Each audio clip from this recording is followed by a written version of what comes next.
At least once. Peter, start us off. As much as you could say it from a preseason performance, the Cowboys defense was as good as advertised. They beefed it up, and I'll tell you what, they opened up with a drive where they gave up a touchdown.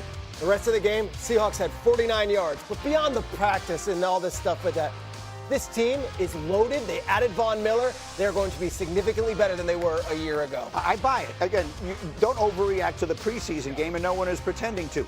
The reality is the pieces they've put together, J-Mac, if they've got the right man, mixing the ingredients, they've all of a sudden got some pieces to work with. And I think to Schrager's point, the preseason, you want to build a mentality, especially on the defensive side of the ball. Christian Parker, you want these guys to learn how to attack. I don't care if my starters are in or the fourth-string guys that are going to potentially be on the practice squad. There's a foundation that's being built there in Dallas that you like what you see so far from the defensive side of the ball. Now, will Caleb Downs be the superstar that we've all seen throughout training camp and what everyone's talking about? And if they can stay healthy, they've built this defense, it seems like, from the middle out. They're very strong right down the spine. They added the rookie Downs, who I think is better than I even thought from the clips that we've seen in practice and some of the stuff that he's done in the preseason games. I think this defense, if nothing else, they're going to, with the talent they have, they're going to be average, like around average, I think, and potentially even better if they can have some explosive plays, if Lawrence can rush off the edge, if they can have those type of guys to create sacks, and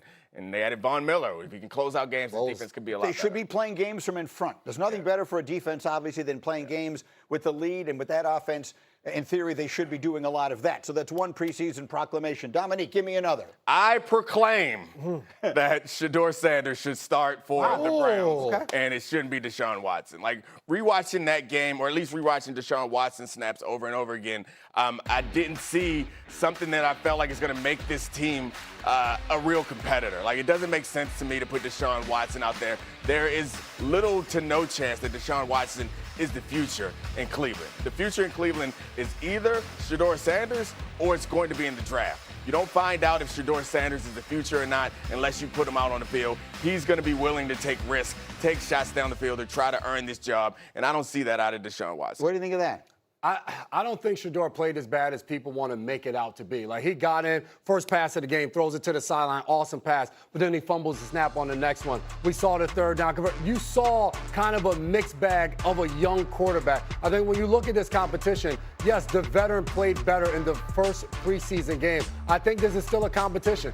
That's the overreaction to me in the preseason game where Deshaun Watson plays well, and it's like, already just give him the job and Shedeur's done. Let him have a good week of practice or joints against Buffalo. It'll be a huge week for him. What is your sense, Peter, of what they're thinking? What is their plan? The early read has been that Deshaun Watson has taken the majority of the number one snaps, and that Deshaun Watson got the start in the first preseason game, so that Deshaun Watson is likely going to start. But the other theory is it's going to be a long season in Cleveland. There is 17 games they have to play. Shedeur will see the field. At some point, Shedeur will see the field. That said, we talk about it all the time here on this show. Next year, they've got a bounty of draft picks in the first round. The clock is ticking on both of them. So for Shedeur, every practice matters, every game matters, and if he goes out there and he lights it up against the Bills, it certainly helps his cause. Not only for the week one starter job, which I think might be slipping away, but overall as he's putting stuff on film. It's an interesting point that you're making, though, because in the big picture, the most important thing they can do is figure out if their quarterback of the future is on their roster. And for all intents and purposes, we know that isn't Deshaun Watson. Right, yeah. And it does seem like it's a long shot for either of them. It's going to be really hard to pass up on this draft that people love, and they have several picks in, and they're likely to be pretty high. It's going to be hard to pass up on either of those or any of those quarterbacks there. If they're going to win this job, like long term, one of those guys is going to have to be awesome. And I see Shedeur Sanders as a guy who's willing to be aggressive and willing to take shots. That's not who Deshaun Watson is right now. I think to Nick's point, though, like, that's the scary part of it all, because if your starting quarterback is on a roster, Deshaun Watson shouldn't be the starting quarterback week one. Like, if we believe Shedeur can be those things, he should be able to beat out Deshaun Watson in training camp and go be the week one starter. A little later in the show, we're going to show you Mel released his top 10 players in this year's college class, at least before the season begins. 3 of them are quarterbacks. You'll see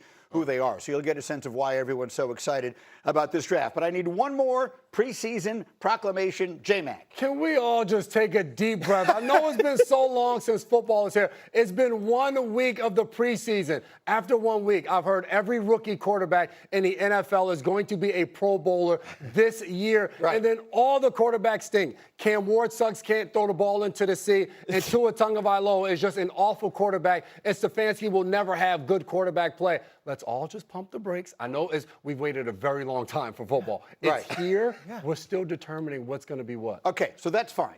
Look, That's it. Now let's go overreact. I've got 2 caveats. One, Cade Klubnik. 2, I'm not overreacting to that one. 2, maybe they really do have a problem in Atlanta. Because that's one where it's not so much, oh, how shocking that they have a quarterback situation in Atlanta. Maybe they really do have a problem in Atlanta. Look, the new staff, which is not just Kevin Stefanski, but it brings in an entire staff, they inherited Michael Penix. That was not their pick. That was not the GM's pick. So already that's a losing battle for Penix. He's got to have to overcome that. Tua is on a contract where the Dolphins are paying the majority of his money. It's almost like, let's see what we have this year. And I know Atlanta fans are saying, we want to go Super Bowl. We got Bijan, we got Pitts, we got London. What are you talking about? Let's see what we got this year. But let's see how this goes. And then if we have to start anew next year, that's fine. Penix is not out of this competition. Penix has been injured. Penix has had issues going under center. But let's see him in Stefanski's offense. Let's see how he adjusts with Tommy Reese. Let's see how he does with someone other than the Zach Robinson pistol. 3 guys out there on the west side and then 3 guys on the east side. Let's see how it goes. You like that football talk? I do. West side, east side. But it was a very quirky offense at times for Penix under center, and it wasn't much. It was all over the pistol last year. Yeah, and I see this. I'm sorry, go ahead. I was just going to say, in general, like, let's see how this plays out before we immediately close the door on either one of these. Yeah, and I see the situation similar to the Brown situation with a lot more talent there, whereas this new staff and the front office and the coaching staff, these aren't their guys. And they are expecting to build something long-term. They have time to build. The pressure on the quarterbacks is not the same pressure that's on the coaches and the GM. Here's why I see it a little differently. The Falcons could be good. The Browns are building from the ground up. They have good rookies last year. They're trying to build something for the future. The Falcons are a division that the winning record last year was 8-9. I mean, this should a team that should be making the playoffs this year if they get any reasonable quarterback play. Yeah, I think they expect that too if they get any reasonable quarterback play, but I don't think they have any commitment to either of these quarterbacks in any case. Like they have the runway to build something there that in their own image. These are not players that they wanted necessarily. I'm sure they're happy to have Bijan. They extended him. They're happy to have the talent there,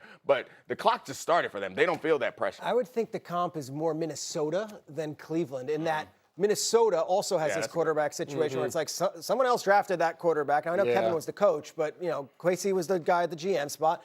And then we inherit Kyler for next to nothing. So let's see what we have here in this offense. In the meantime, the sneaky big news, and this was awful. I felt sick when I saw this yesterday. If you followed through the draft, Saints rookie wide receiver Jordan Tyson could be out 2 months with a right hamstring injury he sustained during a joint practice with the Jaguars last week. He caught a pass. He landed awkwardly. It is a shame because this is a player who is so talented and had the injury history in college. And this was the big question mark. He's really never had a season in which he has played all the way through healthy. That was in college, and now we have this. When he's been on the field, all reports have been that he's looked so He's lining good. up, and he's lining up, and the Saints were the sexy team for everyone. I'll tell you this about Tyson in the pre-draft process. Everyone, to a man, told me the injuries are not related. It's not like this injury was a collarbone, this one's like they don't go to. Here we are, though, and I'll tell you what is related. It's not necessarily the norm where a guy has torn ACL, then a broken collarbone, then a hamstring injury. It's a shame. If this is all just bad luck, well, then that stinks.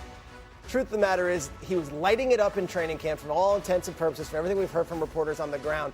But also, the Saints had him and Olave as a 1-2, which was one of the more dynamic young groups in the NFC. He'll be back, but what a piece of negative news to get for a team that has only been getting positive buzz all summer. And I think for the young quarterback, Tyler Shuck is only going into year 2. To your point, having 2 weapons on the outside, both of those guys, dynamic route runners, can get the ball down the field. You're going to compete. The same thing we just said about Atlanta in that division. New Orleans and Kellen Moore has to feel exactly the same. This is their division that you feel like with a young quarterback, you can go ahead and compete and be dominant in that division. And Jordan Tyson was a huge part in that. And Jordan Tyson was my favorite receiver in the draft, and I thought he was going to be explosive. Of course, the injury stuff is going to get in the way, and he does have an injury history. So I get that he say it's not connected, but as sure keeps on happening, and that's a problem. Across from Olave, who also has a bit of a checkered injury history. Like, it's a tough situation for Shutt, who needs all the help he can get to go ahead and secure this job. And I think for Kellen Moore, who's raised the expectations some in New Orleans already. So it's going to be a rough season, I think, for them if it's starting out this way. Second half of the season, they looked like a pretty good team. And this looked like he was going to be a really good player. All right, coming up, we have to get to the bottom of this Lakers situation. All right, the sale of the team has turned into a bus family feud. It's very public. It's very ugly. It could involve the Dodgers and a very prominent